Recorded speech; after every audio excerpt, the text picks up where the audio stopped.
So our next presenter, Shawn Baker, Dr. Shawn Baker, he's a best-selling author. He's a doctor.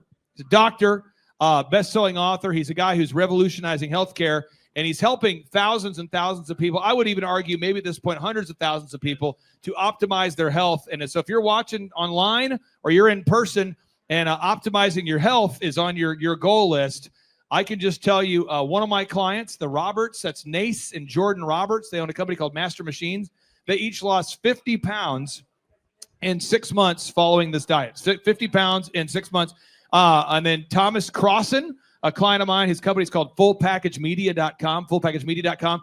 He lost 87 pounds in 6 months. Then we had another gentleman, he lost 91 pounds in 6 months. And it's really a revolutionary, but it's counterintuitive, like everything we're teaching. So I think he'll fit right in. So ladies and gentlemen, family and friends, please stand to your feet, put your hands together, and greet Dr. Shawn Baker. Tight quarters.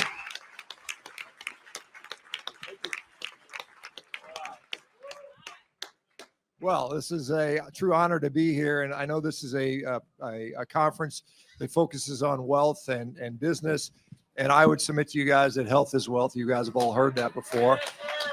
So it doesn't do you any good to be successful business-wise if you are sick and unhealthy and can't enjoy it. I have a presentation, but I can't see it, so I may just wing it here a little bit. So I am obviously a proponent of nutrition, and that's what I'm known for. But I'll submit to you guys, we talk about all this stuff and optimizing your day. If you can simplify your nutrition and get healthy, it's going to dramatically impact your ability to be successful as a business person. So I think that's a added bonus to this. I don't know if I can see any of my slides. Let's see.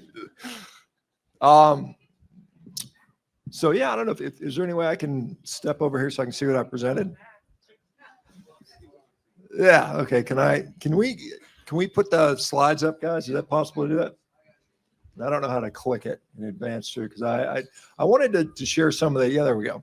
That's all. You see the slides? You good there? You good? There we go. Okay. Just poor planning on my part, so you can see it now or no? No, that's okay. I just find okay. It. Then how do I advance it? Can I advance it? I'll just tell them. Just get next slide. All right. So next one here. Yeah. So anyway, Make America Healthy Again. We all know this guy just got selected as HHS secretary, and. You know, if we're going to do that, I mean, I will tell you, I mean, I'm excited as anyone that RFK is in there and President Trump is really taking this stuff seriously. But honestly, the only way Americans get healthy again is if Americans want to do it. So it's going to be just like Kennedy used to ask us, you know, what are we going to do? Not what the country can do for us. So keep that in mind. Okay, next slide. So when I see that picture there, I see something that looks delicious and it's going to be wonderful. But I've been trained to see cholesterol and fat and diabetes and gluttony and all this stuff. This is what we've been brainwashed to see. Next slide. And so this goes back. This is interesting. This is one of the original, I guess, Karens, if you'll call her. So her name is Lena Cooper. Now, she founded the American Dietetics Association back in 1917. And she was a disciple of someone who is known as John Harvey Kellogg, who many of you guys may know who he was. He was a guy, he founded Kellogg's cereal. He was absolutely insane. He had some crazy beliefs. And one of the beliefs, and they were Seventh-day Adventists, and not to say anything negative about Seventh-day Adventists, but one of their beliefs was that red meat was actually bad for you. It led to all sorts of sinful behavior, including lust and masturbation, adultery, and so on and so forth. And so next slide. And so in a way, she was right, because we do know that red meat has stuff in there that improves sexual function, and there's studies that are associated with that. So she was onto something in some way, but it does improve your health. Next slide. And so you guys will remember back, maybe some of you guys remember this, 2015, the World Health Organization said that red meat was a type 2 carcinogen, a class 2A carcinogen.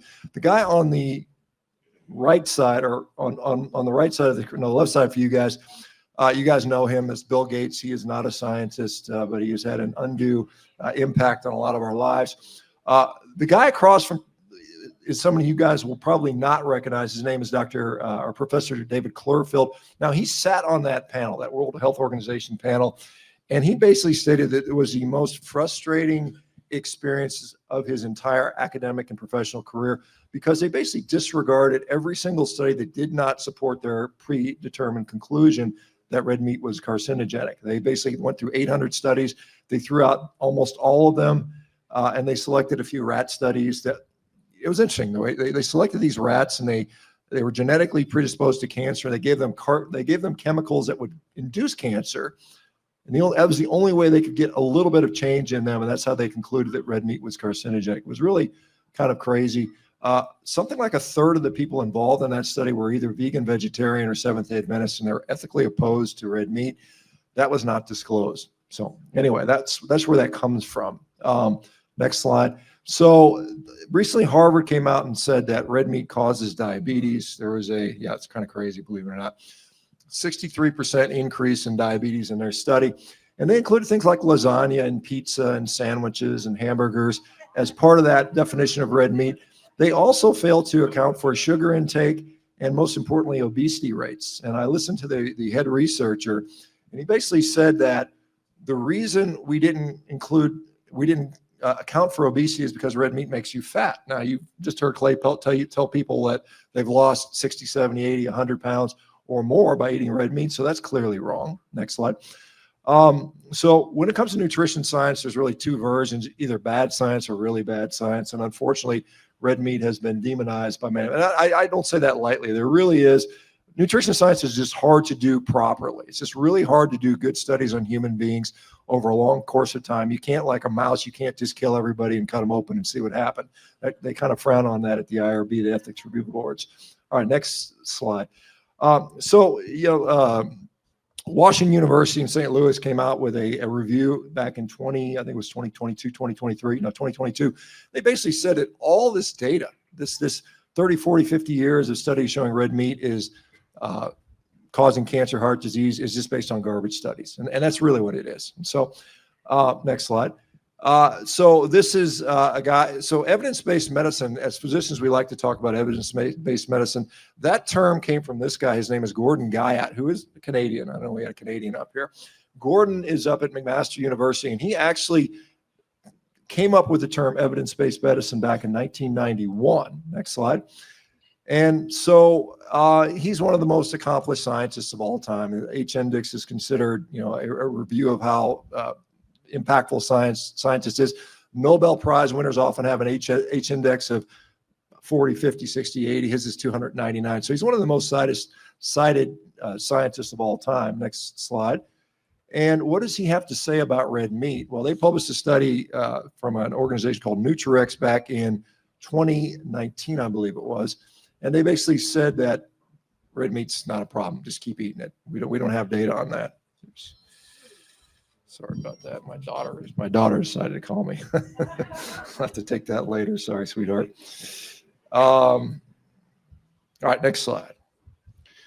All right, so it's hard to predict the future. I mean, when people tell you you're going to die early, or this diet is going to make you live longer or not get cancer, just take that with a really heavy grain of salt. I mean, I will never make the claim that my diet's going to make anyone live longer or shorter, or not get disease or get disease, because we just don't know. The reality is we just don't know that. Next slide. Nutrition science is getting like this. If you were to get on a plane and you walked up by the cockpit, and the cockpit had somebody in there who was drunk, not to mention the DEI stuff that people talk about, but they're drunk, and there's cracks in the fuselage, and one of the wings broken, and the landing gear doesn't. You're not going to want to fly in that. But that's really nutrition science, and the justification is it's the best we have, and therefore, we just make decisions based on that. Next slide. John Anitis, some of you guys may remember him from COVID. He was one of the guys saying that, hey, we're really messing this stuff up. Anyway, he's basically talked about nutritional epidemiology and said we've basically wasted billions and billions of dollars on this stuff. And I think that's the truth. Next slide. Can we make predictions? Yeah, I mean, I think, if you are able to look at things like diabetics less likely to live longer. Yes, we know that, but we can't really do it from diet. The problem with diet is they ask people what they ate for the last 5 years, and none of us really know. I mean, I know because I eat the same damn stuff every day, but I mean, most people don't know. Next slide here. Yeah, I mean, this is an interesting slide here. Goldman Sachs was asked a few years ago to ask, does it make sense to cure disease? And they basically said, no, it does not make sense to cure disease. It is not financially a good idea to do so. And so we don't do that. This is really what the reality is. We're not trying to cure disease. We're trying to provide you medications that you take the rest of your life. Anybody's paid attention, look at these drugs like Ozempic right now. What's the deal on that? Take it for the rest of your life, right? It's going to be $1 trillion drug. All right, next slide. Yeah, I mean, it's just stop poisoning yourself. You know, you don't need it if you don't need the antidote if you stop poisoning yourself. And I think that's really, really, really the problem here. Next slide. Yeah, I mean, you guys have all heard this. You guys have been paying attention. Our health in this country is abysmal. It's atrocious. It's gotten worse. I mean, even, you know, anybody that's been around for a while has seen, you know, when I was a kid, we had the fat kid. I mean, that was it. Now it's like every second kid. So we were really in a sad state of affairs. And thankfully, we've got some people that's got some eyes on this finally, or at least maybe they're talking about it. We'll see what happens. Next slide. You know, future medicine, this is what's going to happen. There's going to be a lot of AI. It's going to replace your physicians. I mean, we've replaced a lot of physicians with nurse practitioners and mid-levels, and that's going to go to AI. There's actually legislation in Congress right now talking about giving AI the power to prescribe, you know, giving them a medical license originally. And that'll be great. I mean, it'll save a lot of money because you think about it, the drug companies are like, you know, we don't have to wine and dine these doctors anymore. We don't got to pay their salaries. All we got to do is plug people into an AI, which we can run a lot cheaper and get them the drugs directly. So this is where we're going for a lot of that. That's what's going to happen. Next slide. Yeah, I mean, I can't predict the future, but I mean, I can tell you the past is a pretty good predictor of the future. If you have back pain today, you're more likely to have back pain tomorrow. So keep that in mind. Next slide. Yeah, we can, you know, different diets. I put this up. These are exact representations of who eats these diets. I'm kidding here. Now you got a vegan diet, you got a mixed junk food diet, and a meat-based diet. Yeah, I had no bias in selecting those pictures. Anyway, next slide. Okay, so what about these wacko people that are just eating all meat like me? You know, it's kind of crazy, right? Yeah, those crazy people, right? So next slide. Yeah, I mean, I've got thousands of these success stories that you can look at. You go to the website carnivore.diet. We've got thousands and thousands. They're cataloged literally by disease. You got diabetes, you've got psoriasis, you've got rheumatoid arthritis. You literally type in the search engine and find 50, 100 people that have put those diseases in remission. Next slide. Okay, so yeah, there was a study. David Ludwig's a friend of mine at Harvard University, and his secretary went carnivore, and then he called me up and goes, "Hey, tell me about this crazy carnivore thing." So he actually ended up doing it, and he ended up publishing a study. The first study on this, we looked at 2,069 patients, I believe it was, doing the diet, and basically the results were everybody got phenomenal results and got better. Next slide. Another study, Frederick Lavoie, Cleo Protexero at UC Merced. No, she's in Crete. I thought she was at UC Merced. No, that was Martin. Okay. Anyway, another study looked at the same thing. Excellent results. Next slide. Yeah, this is an autoimmune disease that was put in remission. Next slide. I'm going to go through these really quickly. This was a interesting study on anorexia. You know, you think about this, and people say, well, any diet that makes you lose weight will get you better. Well, these people didn't need to lose weight. They had anorexia. Anorexia is a disease that kills a lot of people, believe it or not. It's one of the most deadly eating disorders to have. And I talked to a lot of these folks that were anorexic, and the way they're treated is they're basically trapped in a facility and force-fed junk food. I mean, because they're get over your fear, you know, and it doesn't work really well. They get sick, it doesn't help them. Anyway, clearly a animal-based ketogenic diet, which is code word for a carnivore diet, is essentially curative for a lot of these folks in these cases. Next slide. This was a study on inflammatory bowel disease, Crohn's disease, ulcerative colitis. These are horrible, horrible diseases, affect millions of Americans every year. A lot of them end up with their intestines cut out on expensive drugs, biologic agents for the rest of their life, and it usually doesn't work well. This is a case series of 10 patients, all of them extremely sick, all had colonoscopy and biopsy proven disease. All of them went into full remission with a carnivore diet over a period of several months. And we only put 10 because we don't want to write up too many more patients. We could have got hundreds of them. Next slide. Again, this is depression, anxiety, complete remission, same sort of thing. This is in the literature now. We've got another study on multiple sclerosis in works right now, and another one on psoriasis coming after that. And then we've got several studies probably on diabetes coming. Next slide. Yeah, these are some of the patients. This was an ex-vegan gal. She had, I think, also colitis. Gone. Carnivore diet. Next slide. This is a guy, sick guy, overweight. It's typical stuff. Diabetic, hypertensive. Lost 245 pounds. His name's Shawn, just like me. Next slide. This was one of my favorite stories. She was 800 pounds. 800 pounds. Tried everything. Juice fast. Vegan diets, vegetarian diets. Shakes. Weight loss surgery. None of it helped. She lost 500 pounds in 2 years on a carnivore diet. And what she told me was, for the first time in her life, she had found the off switch. It was like, I finally could free myself from the addiction of just complete garbage. So, and I just recently, she had to have skin removal surgery. She lost another like 50 pounds of skin. And now she's around 220 or something like that, which is amazing considering she came from 800. Next slide. 80, she's 82 here. She doesn't look 82. She's been doing this for 65 years. She's a rancher up in Alberta, Canada, named Maggie White.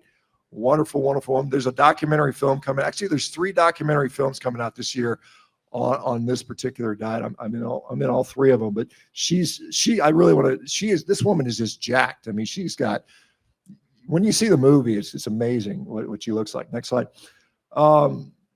Let's talk about bears. Why do I have bears and cholesterol?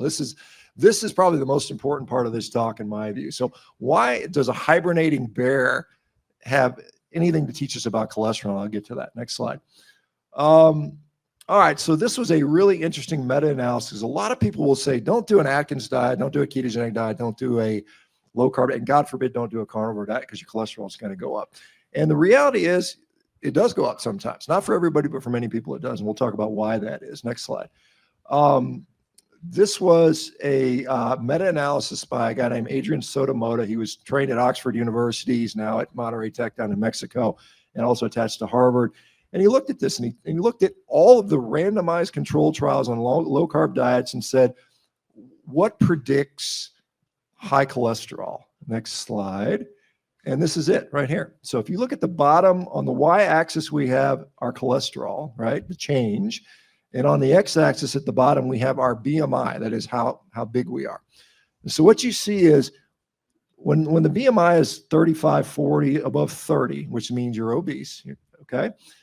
Your cholesterol doesn't change that much. It might even go down. But what happens when you get really, really lean? When you start getting lean or lean weight, your cholesterol skyrockets. So this is sort of counterintuitive because cholesterol is bad for me, but also being lean is good for me. That doesn't make sense, right? So this is kind of this paradox, but this is a major driver why people's cholesterol goes up on low carb diets. It's because they get lean. All right, next slide. That is something called the lean mass hyperresponder phenotype. It's also something called the lipid energy model. And so it's not saturated fat. Saturated fat actually has a small impact on your cholesterol, in the grand scheme of things. Being lean and low carb, the leanness has the biggest impact there, or the lean phenotype. Next slide. So lipid energy model. This was proposed by a guy named David Feldman back in about 2016, 2017 when I first started talking about it. And I've known Dave for many years. He's not a physician. He's a software engineer, but he went on a low carb diet and felt great. He was like, oh my God, I feel wonderful. My cholesterol shot up to 300 and I'm scared and freaking out. So he dedicated his life to studying this. And Nick Norwitz is another friend of mine who's a Oxford PhD, Harvard MD. Anyway, same sort of thing. He had ulcerative colitis, put in remission, same thing, cholesterol went up. So they started studying this stuff. And what they found, let's see, next slide. Okay, so I'll just take a pause here. So what it says, the lipid energy model says that when I'm really lean and I don't have a lot of energy stuffed on my body, like when I'm overweight, I got a lot of energy in all my cells. And when there's energy trafficking in the blood, it's kind of full. It's like driving around the parking lot at Christmas time. You can't find a parking space. It's like everything's full. There's no place to go. Now, the opposite situation is when I'm really, really lean and my cells need energy. They're like, we need food. Feed us. Where's that energy coming from? Well, it comes from our liver. All the food we eat first has to get filtered through the liver, and then it's sent through our bloodstream. And so when we're really lean and we don't have a lot of glycogen stored in our liver, because that's where our body stores carbohydrates, liver and muscle primarily.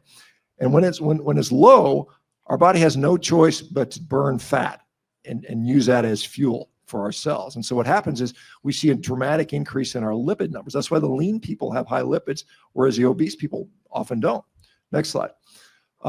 Yeah, so the theory was that if that's true, then the fix to that is I can just consume some carbohydrates. And because my liver will fill up with glycogen, now I can traffic glucose instead of carbohydrate, instead of fat. So Nick said, well, I bet that I can eat a bunch of Oreo cookies and make my cholesterol go down. That was his bet. He said, I predict this will happen. So he did this study. And so what he did is he ate 12 Oreo cookies a day. This is 100 grams of carbohydrates.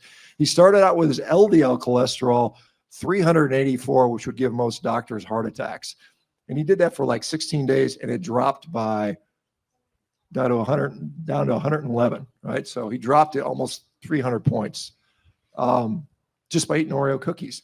And then he said, well, what if I did the same experiment? And so he started again. He kind of washed himself out, went back on the same diet, got his cholesterol high again, and he said, I'm going to take a high-dose statin. And the difference was much less. So the bigger driver, again, is this lipid energy model. It's more so than what the statin drugs will do. Doesn't mean Oreo cookies are healthy or anything like that. I don't give anybody illusion of that, but that's what happened. Next slide. So, the question is, does high LDL cholesterol matter all the time? And the answer to that is probably not. I mean, I can't say it with 100% certainty because more studies need to be done. But this was a huge study done, I believe, no, this wasn't in Denmark. But next slide, let's go through a bunch of these. Okay, so I want to go back to the bears because this is interesting. So when a bear is hibernating, what is it eating? Can anybody tell me what they're eating? They're eating their body fat, right? They're not eating anything. And there's actually researchers apparently have gone in on hibernating bears and took blood samples, which I think sounds a little bit dangerous in my view, but I guess they do it anyway. And guess what they found about these hibernating bears? What was their cholesterol doing? Can you guys guess? It's incredibly high. It's like 400 milligrams per deciliter. Guess how often bears get heart disease? They never get heart disease, right? There's almost no case. And they're like, well, why? Why would that be? Well, they say, well, we think we can't explain it because it doesn't match our preconceived notion about cholesterol. What they do is they say, well, we think their vessels have these special proteins, proteoglycans that are different.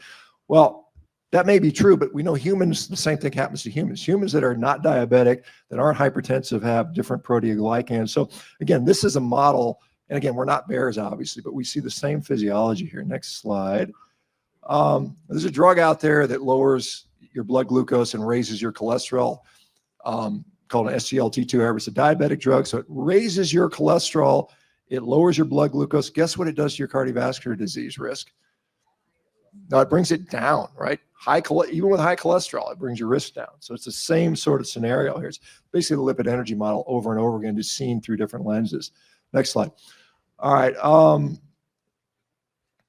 This is what study out of Denmark that basically showed if you're healthy, LDL cholesterol doesn't really matter.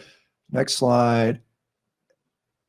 This is, again, the same thing. Well, let's skip over this one. Next slide. This is a study out of Korea looking at 12 million people, seeing, where do you die? The people that died the least or that lived the longest had a total cholesterol between 210 and 250 or something like that. And when it goes higher than that, much different. When it got really low, more people died. And that has to do with some people. We know that when you get sick, your cholesterol goes down. Cholesterol participates in your immune system. Next slide. All right. So does high cholesterol mean cardiovascular disease? Next slide. Next slide. Let's skip over that one as well. This is the really important slide here. So Matt Budoff is a researcher at UCLA at the Lundquist Institute. He's one of the world's leading researchers when it comes to CT angiography. So that's a CAT scan with a angiogram, which is the detailed way to look at your heart. What they did is they took 100 people that had ridiculously high cholesterol. They had all been on low-carb ketogenic diets for at least 5 years. They were all older folks. They were all 50, 60, 70 years old. They had cholesterol that was in the upper 1%. LDL cholesterol, 250, 300, 400, 500, 600, just the highest levels you've ever seen. And they did these high-level heart scans, but they were otherwise healthy. They were lean. They weren't diabetic. They were just healthy. And then they compared them to another identical group. Now, the only difference was the other group also lean and healthy, but they had low cholesterol. The difference in their heart scan was effectively none. There was no difference. In fact, the higher cholesterol people actually had better heart scans. It wasn't clinically significant, but it was there. It was better. So this is groundbreaking. This is saying that, again, LDL cholesterol, total cholesterol, is an issue probably for most people, unless they're metabolically healthy, lean on a low-carb diet. Then that seems to be the difference. And this is why the people that are opposed to this, they'll say, well, your cholesterol is going to go up. Well, here's the reality of what we think is going on here. All right. Next slide. I'm going to see if I've got. Okay. I'll just plug for our company here. We were operating in 49 of 50 states. We'll be in Hawaii next month for our last state. We basically have physicians that get this stuff, and we get people off medications. We take people with Crohn's disease, and we basically cure them. And we take diabetics, obese people, metabolic disease. Next slide. All right, I'm gonna skip all this stuff because there's too much this time. This is just stuff from the past. There's like great science, and if somebody wants to share these slides, I'm sure Clay can make them available. Look into all the studies that show that humans likely were very carnivorous for most of our experience, and there's probably good evidence on this. What I'd like to say is, I think it's important to realize when you get diagnosed with a chronic disease in this country, what happens? You ask the doctor why, and they'll say, genetics, don't know, bad luck, this is the type of thing. And then you'll ask them, what can I do about it? Well, more often that they're going to say, take these medicines for the rest of your life. So what is that? That's what's depressing. It's also disempowering. And I think you should think about your own health and think about being empowered about that, because there is something you can do about it. And as a physician, I was trained in this very narrow slice of health. I was trained how to diagnose, provide pills, and then in my case as a surgeon, how to operate on people. But when you look at health, there's so much more that goes into that. And nutrition is a huge piece, as is sleep, as is activity, as is how we interact with the sunlight, how we manage stress. So those things, which I wasn't an expert in, I had to develop some of my own expertise on that. So your physician is going to kind of disempower you in many ways. And it's not to say if I get in a car wreck and my femur's sticking out of my leg, don't feed me ribeye steaks. I mean, I need something there. But I mean, this is something that it's a tool. And I'm probably one of the world's most aggressive advocates for this diet, only because I've seen it work, thousands and thousands of times. And I'm really aggressively pursuing research for this stuff. It is a therapeutic tool. You can use it for 3 months, 6 months, fix your issues. I mean, there's a big deal with dealing with how you interact with, what your relationship with food is. And that's an important aspect of how you heal. And so you can fix that. And then what we do with a lot of our patients is we kind of slowly wean them, maybe onto something that they might consider more sustainable. Personally, I think meat's sustainable. I had a steak last night with Robert and Tom and Clay and the rest of the folks, and it's very easy to do. So anyway, I know we've got a little bit of time left. I'll open it up for some questions. And if you guys want to catch me afterwards anytime, I'm happy to entertain questions all day. I'll go with the fellow in the red here, Steve. Yeah. What research do you have or effective therapy for Parkinson's? There's a guy named Matt Phillips who's he's a physician neurologist down in New Zealand. He has done research on ketogenic and carnivore diets on Parkinson's disease, dementia, ALS.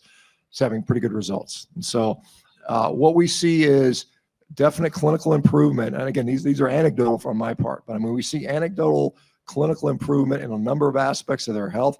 Doesn't necessarily completely cure it or put it in full remission. I haven't seen that yet, but I've definitely seen improvements in activities of daily living, cognitive skills, less rigidity, less reliance on drugs and something like that. So Matt Phillips in New Zealand is a really good person that has. Real quick, I have some questions real quick, because a lot of our listeners ask me these. When we had you on, it's like I get flooded with questions. So I'm going to fire off a rapid fire list here for you real quick here. Okay.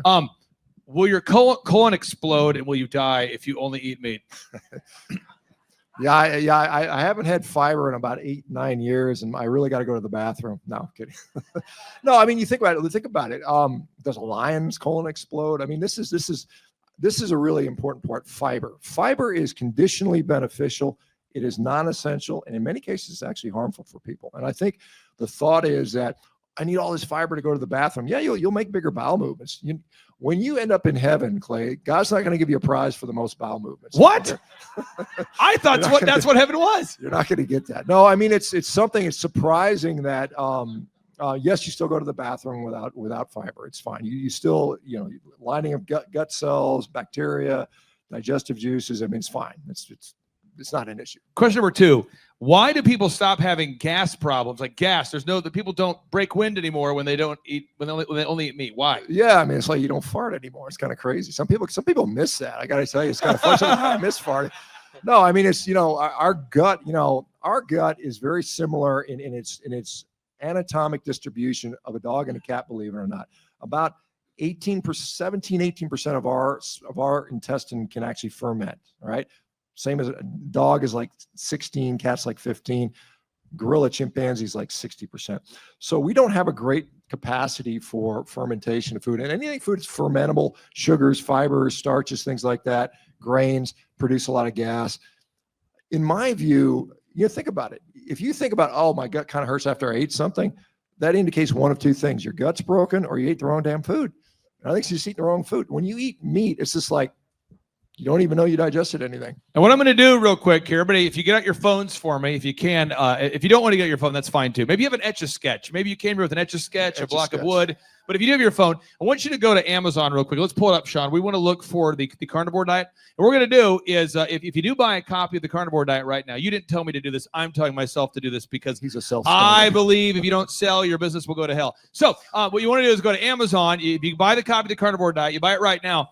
What you'll do is you're going to text me on my cell phone. This is a private number. I only give it out to you, me, and everyone I've ever met and on every podcast I've ever been on. So my cell phone number is 918-851-0102. So there's 3 steps. Step 1, you buy the book. Okay.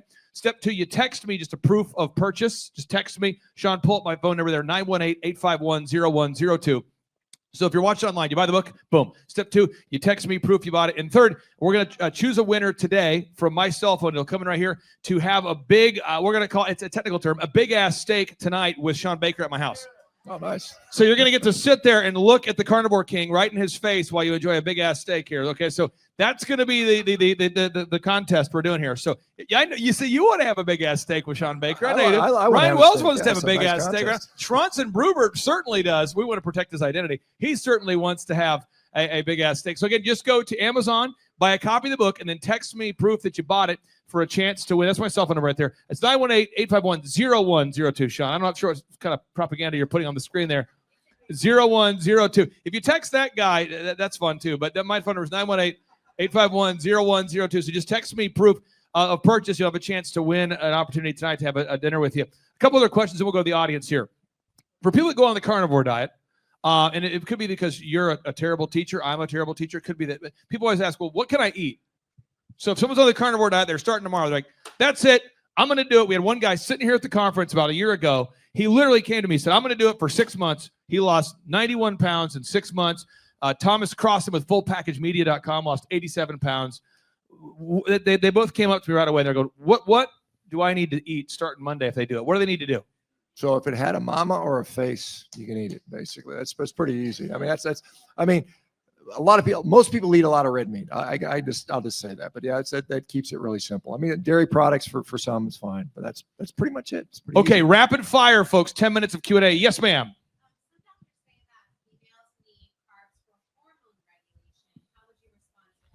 I think they need energy for hormone regulation. There is a period when you're in this sort of luteal phase, a premenstrual phase, where you'll have an increased need for energy. And I think that's often just a signal just to eat more. You can. I mean, I'm not anti-carbohydrate necessarily, and some people do get a little bit of relief from that. But I think it's really an energy issue. And I think it's, you think about what we're doing when we're trying to get pregnant. We want to make sure we're in a well-energied environment, so that's safe for a new baby. Right. Next question in the back there, Stacy. Boom. Can kids? Yeah, they can. I mean, I don't know if it's necessary. I mean, again, I don't want to say this is like everybody needs to do this, but if a kid has an autoimmune disease or something like that, absolutely, I think it would be absolutely fine. There's a lot of kids that do it. They do fine. Pregnant women, gestating, breastfeeding women have done it. All of them have told me that the kids are happy and doing well and growing well. Again, it's important to keep those kids on a growth curve. So you got to feed them enough. And so that's the only thing is making sure they're eating plenty. Other questions? You, sir, right there. You, sir. What question do you have? What about salmon?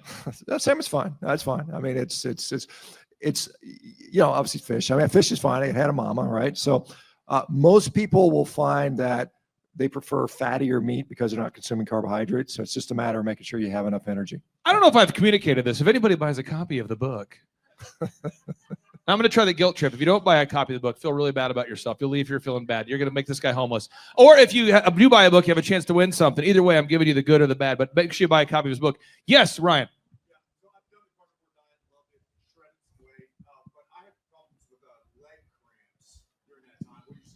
Yeah, so cramping is really hard to study because it's hard to design a randomized control trial on cramping because it's so random, right? So what we do know about it, there's electrolyte issues that sometimes you have to consume extra electrolytes. In general, what I see, and it's usually what happens, we see that with bodybuilders in general, when they start shredding and getting really lean, they tend to cramp more. I think it's just a matter of just maintaining adequate nutrition and calories coming in. Because occasionally I'll get cramps, and I've been doing this for 9 years, and it's usually when I've been exercising really hard and not eating enough. So that's, it's either electrolytes or just consuming enough food. Spurl, I think we got you iced. Did you get iced? So you got iced? You're good? Okay, yes. You sir in the front. What's your question, sir? I met Dr. Baker last year at this time in June, and I was probably 45 pounds, 50 pounds heavier. Can you hear me now? I can hear you. Just eat it? Oh, yeah. Okay, I'll eat it like I eat my meat. So I was 50 pounds heavier. Food controlled my life. My wife put up with me. I was probably angry because all I did was live to eat. And the thing that caught my eye when Dr. Baker presented this, his talk in June, was you got to a point where you were able to release food and you weren't hungry. And I'd never been healthier, happier. I'm down to like 190. I still want to get to 170, but changed my life. Thank you. And I would highly advise it. Awesome. Hey, don't leave yet. Come here, several. Can we zoom in on this guy? He has incredible hair. Look at that hair. Oh my God. Oh, wow. Just want to, so nice. Such nice hair. Beautiful hair. Look at that mop. That makes me, if I had hair like that, I would have my own planet at this point. Okay. Yes, ma'am.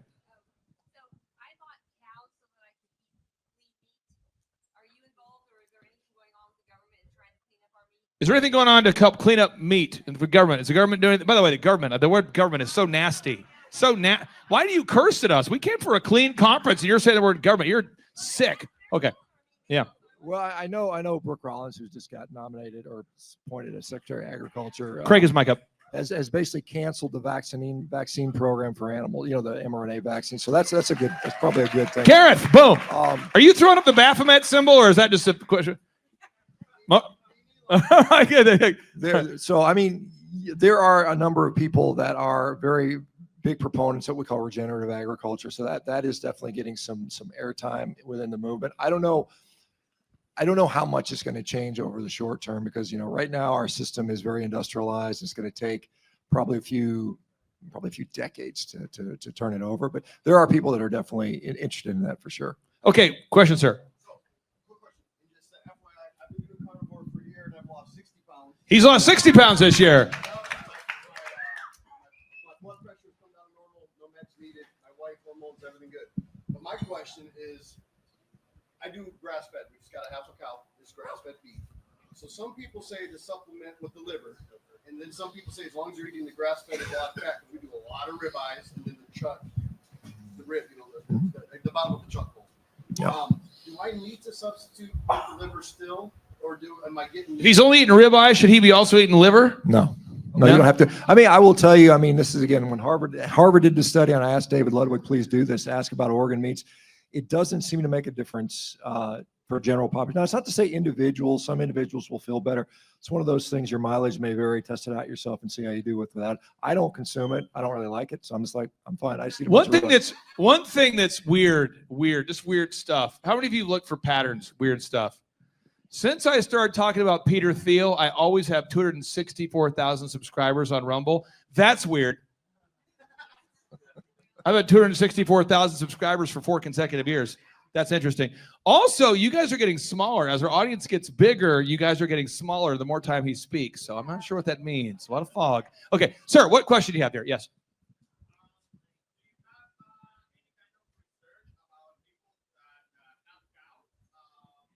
You have research about people that have gout.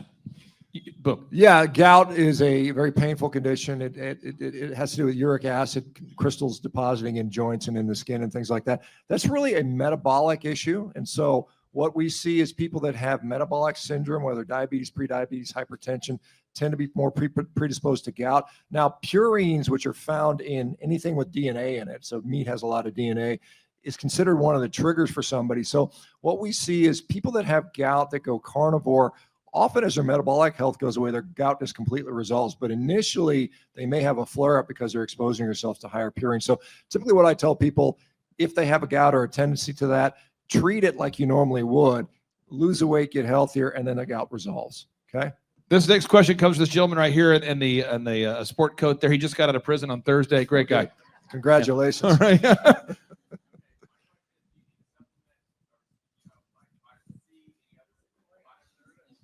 All right. Short answer is no, probably not, unless you have some known deficiency. I mean, meat, I know it sounds crazy. Meat has vitamin C in it. We've known since 1875 or something like that, when they were doing the polar explorations, that fresh meat, and I'll put that caveat there, it has to be fresh. And when I mean fresh, it means not jerky, right? So meat from the grocery store will prevent you from getting scurvy. So you don't need a supplement with really anything, to my belief. Any other final questions? Yes, sir. Yeah, I mean, it will. I mean, it's a high quality source of protein. I mean, this is the simplest way to look at nutrition. Why do we consume food? Why do we even need to eat? Essential amino acids, essential fats, some force of energy, fat or carbohydrates, vitamins, minerals. Meat has all that.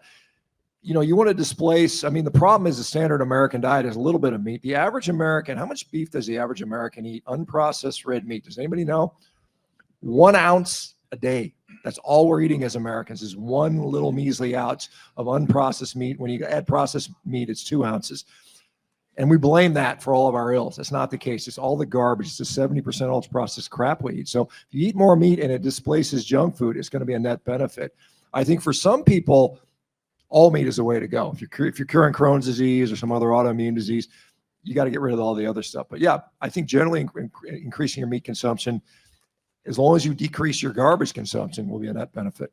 Okay, final question here, and then this just in: Eric Trump is here. He's here. He's actually in Tulsa right now. So you're going to be going to meet him in a little bit. So we have some time for lightning round. 2 more questions. Yes, sir. Beer.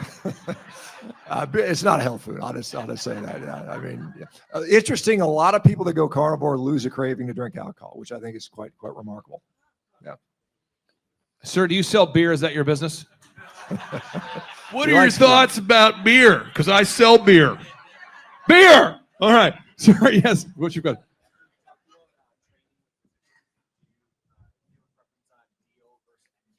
Do you have a preference on DOs versus MDs, chiropractors? No, I mean, for our company, who we hire?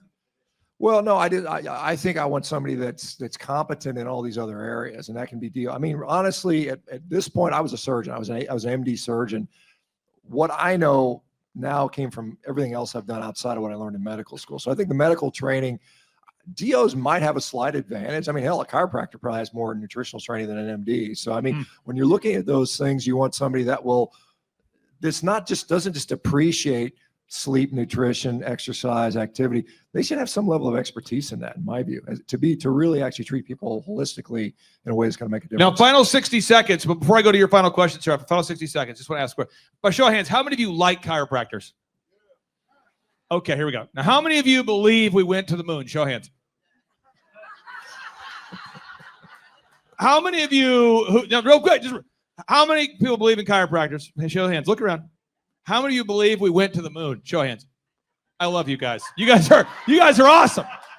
This is also the final question I'll do, and then I'll stop. I'll be done. I just want to like to survey you, because you guys, I'm learning about you. What gender is Michelle Obama? Stop it. You're all sick. Get out of here. Okay. Sir, you guys are not even respectful. Okay, respect it. Okay, yes, sir.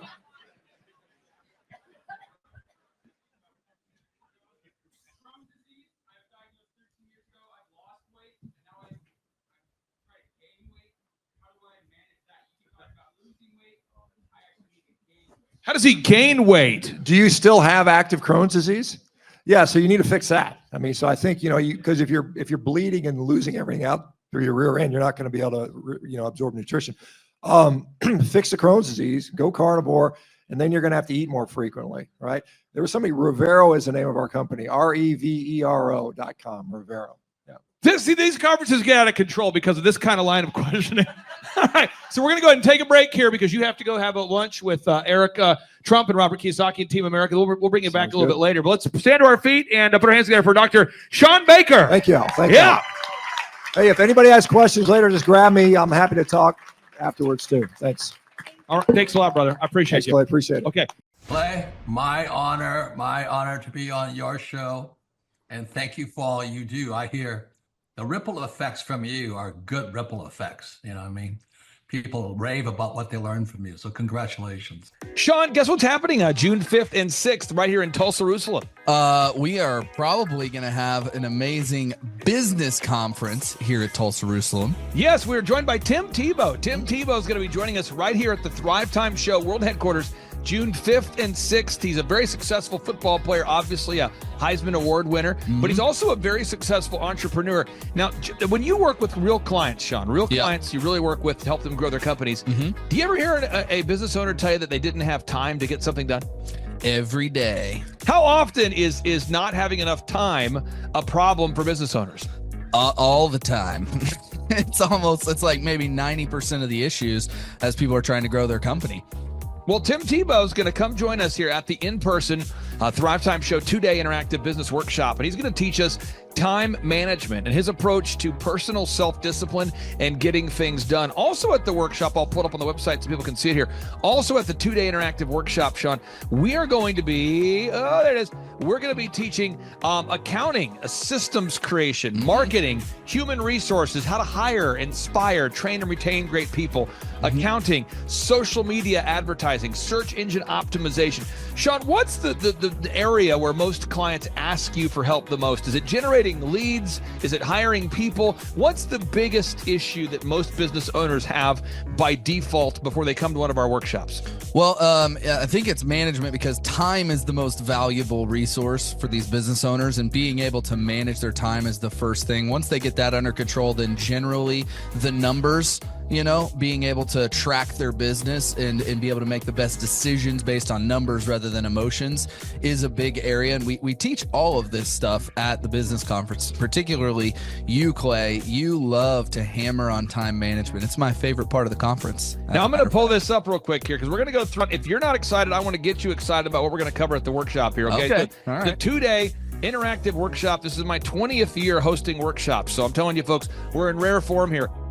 So one is the idea of establishing your revenue goals. I think most entrepreneurs don't know their revenue goals. Would you agree, or am I off my rocker? No, that's totally a very important point we do with every one of our new clients that come on board, is we have to establish the revenue goals. And generally speaking, we have a vague idea, but not an exact idea that can be engineered down into like the daily goals for sales. And so that's a really big one. Now, next is the break-even numbers. What kind of sales do you have to do to even break even? Yeah. Third is, how many hours per week do you want to work? What is your ideal schedule as an entrepreneur? Box number 4, how do you stand out in the clutter of commerce? What makes your company unique from all the different businesses? In a world of brown cows, herds of brown cows, proverbial brown cows, the analogy of brown cows, how can you be the purple cow that stands out? How can you be the squeaky wheel that gets the oil? Box number 5, branding. How do you improve the perception that people have of you, your business, your brand?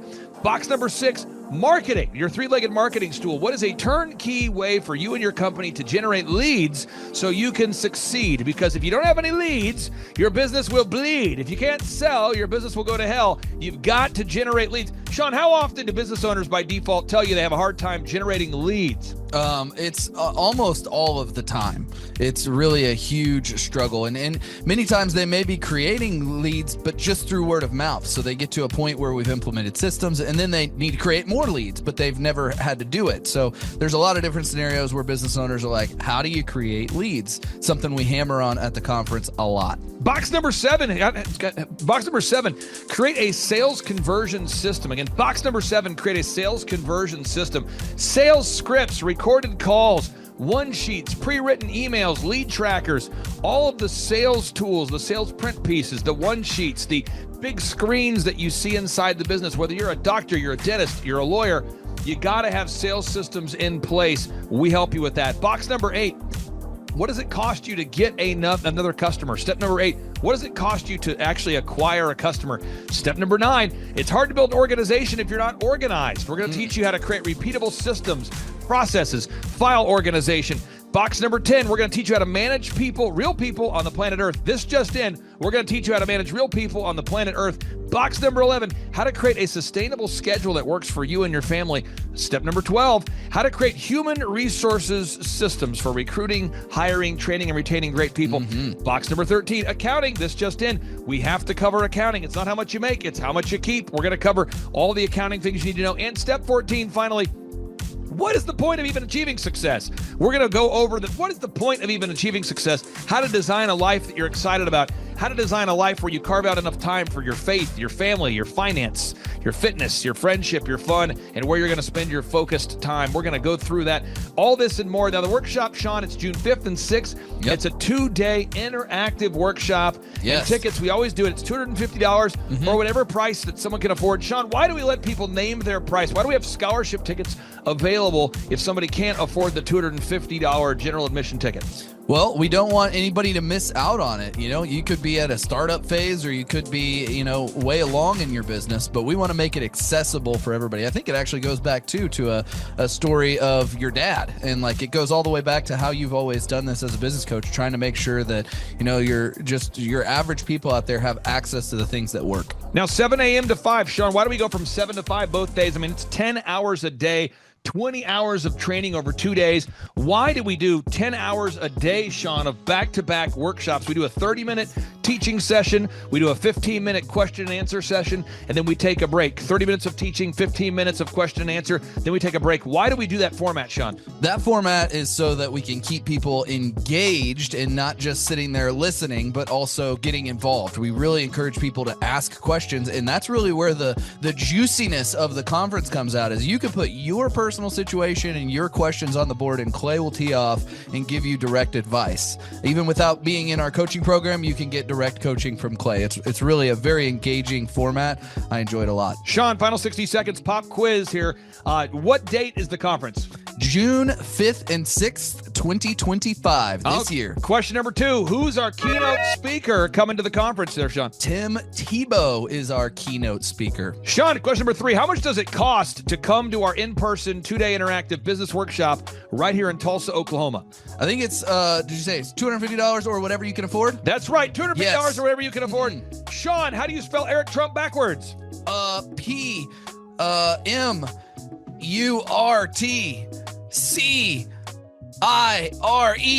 Ooh, that took a long time. I'll have to listen to this. And right. All right, again, that's Shawn Lohman. I'm Clay Clark, inviting you to come join us at the in-person Thrivetime Show 2-day interactive workshop, June 5th and 6th, right here in Tulsa, Oklahoma. Shawn, I'm excited to have this event. I'm excited to see you at the event, June 5th and 6th, right here in Tulsa, Oklahoma. Tim Tebow, baby. It's Tebow time in Tulsa, Jerusalem. You could be anywhere doing a lot of different things, but you chose to be here. Clay Clark is here somewhere. Where's my buddy Clay? Clay's the greatest. I met his goats today. I met his dogs. I met his chickens. I saw his compound. He's like the greatest guy. I ran from his goats, his chickens, his dogs. So this guy's like the greatest marketer you've ever seen, right? His entire life, Clay Clark, his entire life is marketing.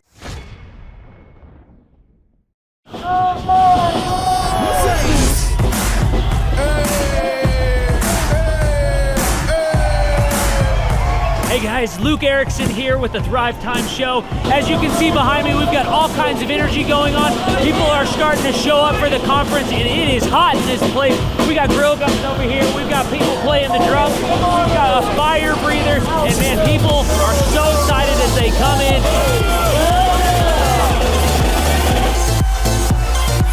The conference is kicked off. This house is packed. We've got Aaron Antis with Shawn Holmes up there. We've got Steve Currington with Total Lending Concepts up there talking about what is possible when you just implement, when you do the proven system. It's so exciting. People are going crazy. Guys, Luke Erickson with the Thrivetime Show here with you. It is day 2 and the energy is high. People are so excited to be showing up. The team is ready. Come on, let's see what it's like to go on in for day 2. Follow me.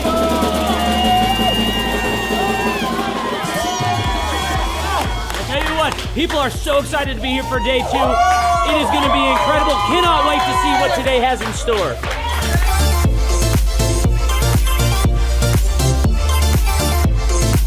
Right now, here at the conference, we've broken into groups going over search engine optimization. I know for most of us, myself included, if you hear that term, you go, what is that? What does that mean? That's too techie for me. Well, our experts are breaking it down for people so that you can clearly understand how to come up top in Google. It's doable. It's possible. Now we're in the middle of a break, and what we like to do is we like to give you as much tangible and relevant information from about the start of the hour for 45 minutes. Then we take approximately a 15-minute break to allow people to connect with other entrepreneurs around them, bathroom breaks, and also use this time to just really digest all of the good information that you're receiving the whole time. Right behind me, we've got Bob with his grill gun, melting an ice sculpture. It is awesome. The ice sculpture represents our life, right? It's here for a time, but we all need to have the sense of urgency to implement the things that we're learning so that we can make the most of the time that we have. I heard about it on the podcast. Started listening to the podcast, became a fan, and then figured out about the workshop. I own an insurance and financial services agency, and I was hoping to learn from the workshop systems and processes. I'm big on systems and processes and always learning better ways to run a business more efficiently. The atmosphere's second to none. It's a high energy, really cool atmosphere to be around. Contagious, I would say. Just something every entrepreneur, I think, would appreciate and love. I'd say humorous, high energy, and full of substance, which I think is the key. A lot of business coaches or seminars maybe are high on motivation and making you feel good, but don't have a lot of substance that you can take back and implement, the following Monday, where his does. Man, there's a lot of valuable things. I'm gonna say, this is my second workshop. The first workshop I took back really the importance of a group interview. I used to spend hours and hours interviewing people, screening resumes, and that saving my time on that part is valuable. It was that and then the sales scripting that have been two major things just so far. Man, I think they're missing out on, expert advice from somebody who's been there, done that, built companies, has learned a lot of lessons. That's what I'm always looking for, is somebody that I can learn from that's ahead of where I am. And I think if you choose not to come, you're missing out on a lot of good advice that could help your business. Hi, I'm Aaron Antis with Shawn Holmes. I first heard about Clay through a mortgage lender here in town who had told me what a great job he had been doing for them, and I actually noticed he was driving a Lamborghini all of a sudden, so I was willing to listen. In my career, I've sold a little over $800 million in real estate. So honestly, I thought I kind of knew everything about marketing and homes. And then I met Clay, and my perception of what I knew and what I could do definitely changed. After doing $800 million in sales over a 15-year career, I really thought I knew what I was doing. I've been managing a large team of salespeople for the last 10 years here with Shawn Holmes. And we've been a company that's been in business for 35 years. We've become one of the largest builders in the Tulsa area, and that was without Clay. So when I came to know Clay, I really thought, man, there's not much more I need to know, but I'm willing to listen. The interesting thing is our internet leads from our website has actually, in a 4-month period of time, has gone from somewhere around 10 to 15 leads in a month to 180 internet leads in a month. Just from the few things that he's shown us how to implement that I honestly probably never would have come up with on my own. So I got a lot of good things to say about the system that Clay put in place with us. And it's just been an incredible experience. I am very glad that we met and had the opportunity to work with Clay. So the interaction with the team and with Clay on a weekly basis is honestly very enlightening. One of the things that I love about Clay's perspective on things is that he doesn't come from my industry. He's not somebody who's in the home building industry. I've listened to all the experts in my field. Our company has paid for me to go to seminars, international builder shows, all kinds of places where I've had the opportunity to learn from the experts in my industry. But the thing that I've found working with Clay is that he comes from such a broad spectrum of working with so many different types of businesses that he has a perspective that's difficult for me to gain because I get so entrenched in what I do, I'm not paying attention to what other leading industry experts are doing. And Clay really brings that perspective for me. It is very valuable time every week when I get that hour with him.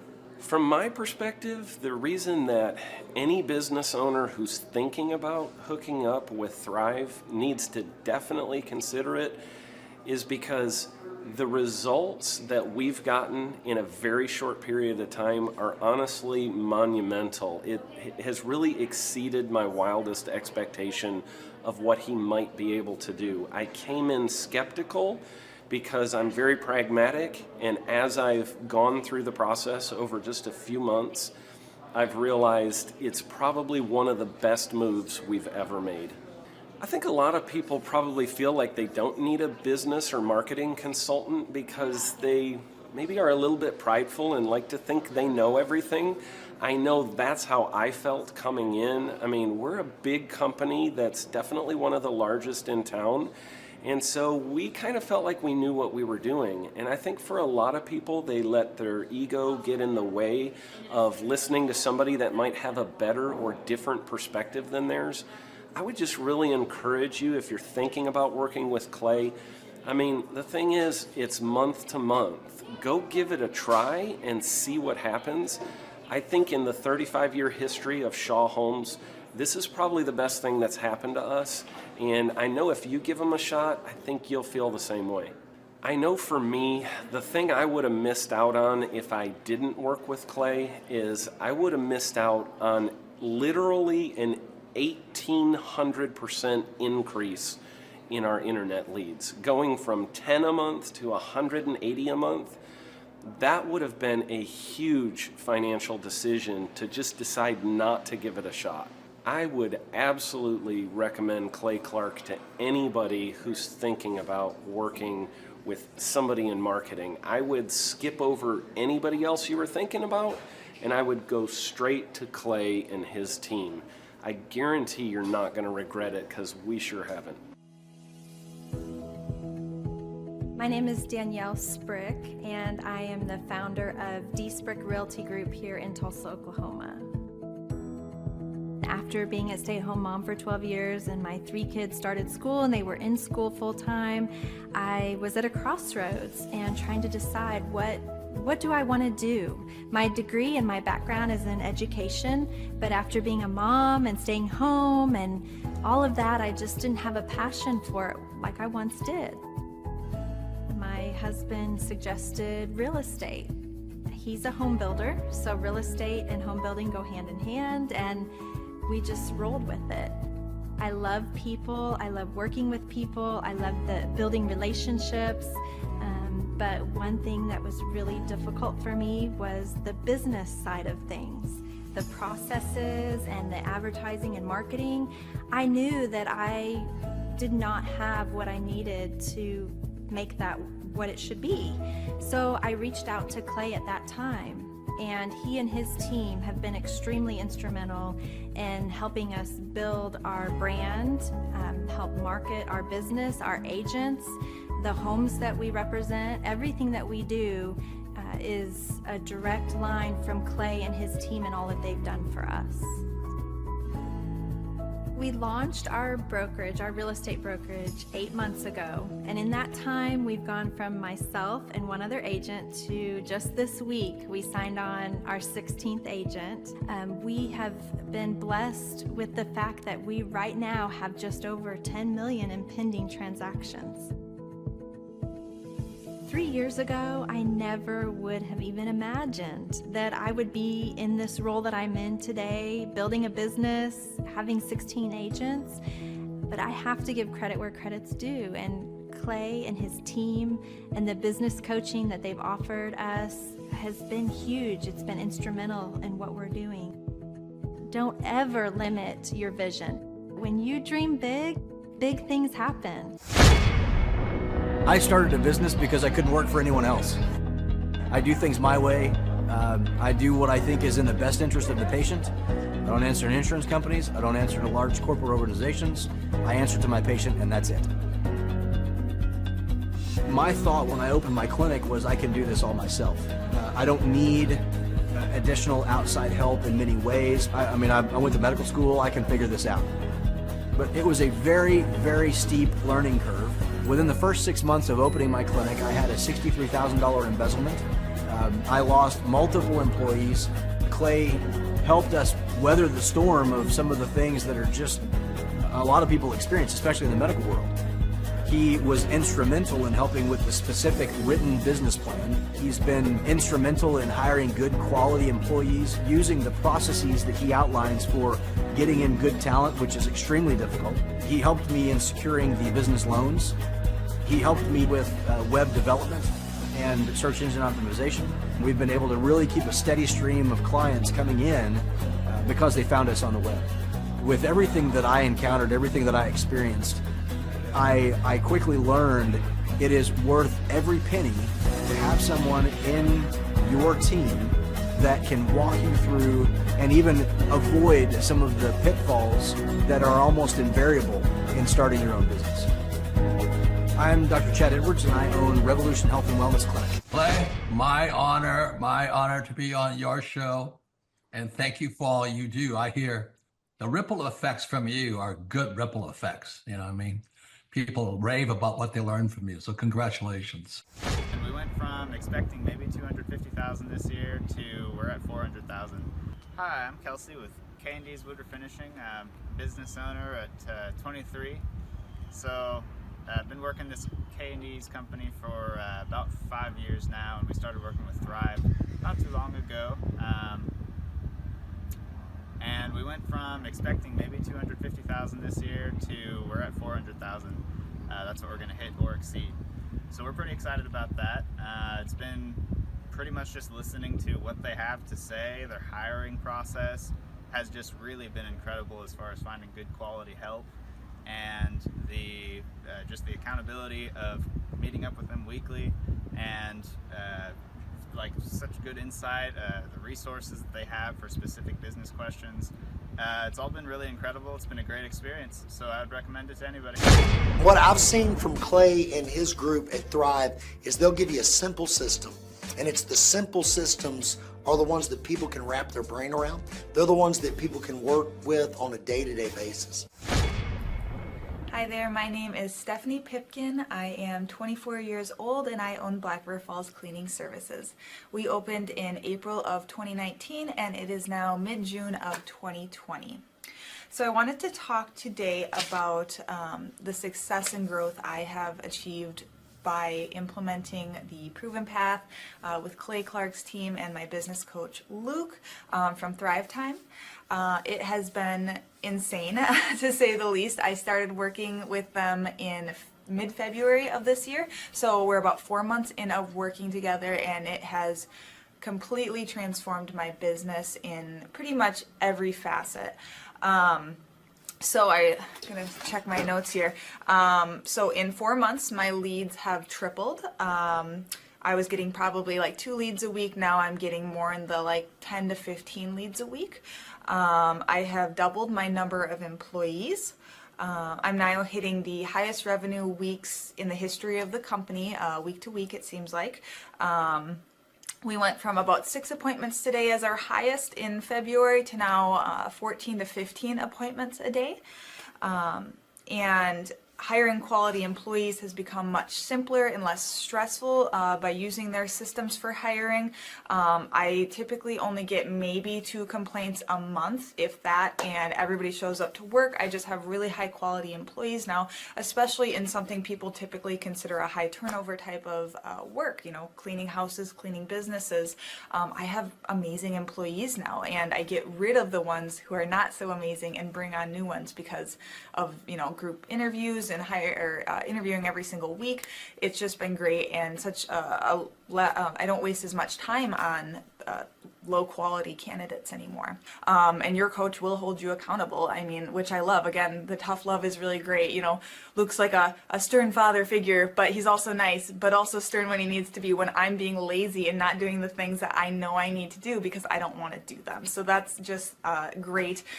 Worth every penny. I mean, I'd pay him $1 million a month if I can, and maybe someday I'll be able to, but I would just say go for it. If it seems like a good fit, just go for it. Do what they say, even if you think it's stupid or ridiculous, just do what they say because it'll work. You know, people, when they look at my business, you know, people in my town, they think I'm lucky. They think I'm just, you know, things just happen for me. And, you know, maybe I am lucky, but it has a lot to do with hard work and, you know, perseverance and, you know, working till you cry sometimes. That's just being an entrepreneur, which if you're a business owner, you understand that. But it's having these systems in place of, you know, of course I'm going to be successful. It's an absolute because I have all this stuff in the background happening, and I have Luke and Clay and everybody on their team working really hard to make sure that I'm a success. And I can tell that they are just so excited every single week when I'm having all these wins and things like that. They're so excited for me.